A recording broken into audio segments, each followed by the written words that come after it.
सगळ्यात वाईट जीवन कोणाचं असेल तर ते विधवा बाईचं जीवन असतं.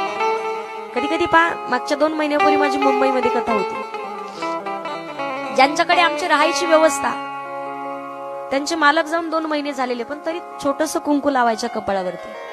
एक दिवस मी विचारलं, म्हटलं मावशा असं कसं?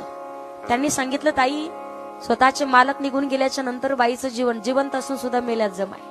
ती जगत कोणासाठी असेल तर ती फक्त स्वतःच्या पोरासाठी जगत असते.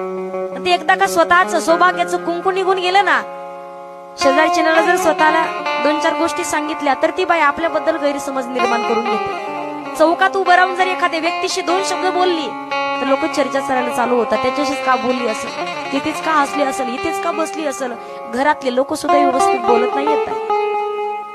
त्यासाठी सांगितलंय, पती पत्नीची साथ ही शेवटपर्यंत. लेकर म्हणतो आपण म्हातारपणाचा आपली आधार आहे, आपली काठी आहे, पण तरी सुद्धा पती पत्नी शेवटच्या श्वासापर्यंत सोबत असावेत, तरच एकमेकाला किंमत राहते.